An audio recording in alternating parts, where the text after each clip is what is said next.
C'est dans les locaux de l'ambassade d'Égypte à Paris que cette rencontre des diplomates africains accrédités auprès de la France s'est déroulée sous la direction de l'ambassadeur du Togo, Calix Batossi Madjoulba, doyen du corps diplomatique africain.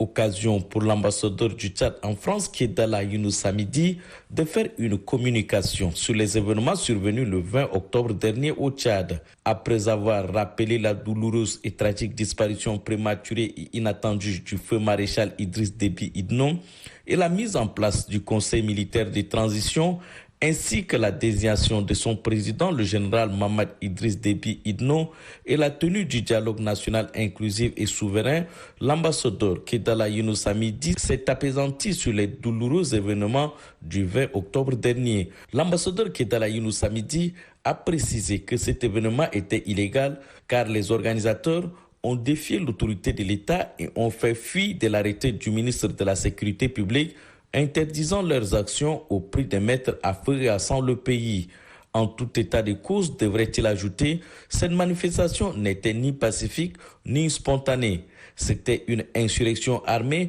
préméditée, préparée minutieusement de longue date pour rendre le Tchad ingouvernable et nous ramener à la période sombre où le Tchad était qualifié d'État néant. Les attaques étaient perpétrées, devrait dire l'ambassadeur du Tchad à Paris, par des bandes organisées formés et armés de couteaux, des saguets, des flèches, des machettes et des engins incendiaires. Ils ont incendié des pneumatiques dans les rues et installé des barrages pour bloquer la circulation pendant qu'ils brûlaient des marchés et pillaient des biens des civils innocents, les édifices publics, les domiciles des personnalités et les sièges des partis politiques ayant participé au dialogue national inclusif et souverain. Pire, ils ont pris d'assaut des commissariats, récupéré des armes et tué des policiers, a précisé l'ambassadeur du Tchad en France. Il s'était agi, devrait-il ajouter, d'un événement extrêmement grave qui mettait en péril l'unité nationale, la cohésion sociale et qui conduisait vers une guerre civile, a conclu l'ambassadeur du Tchad à Paris.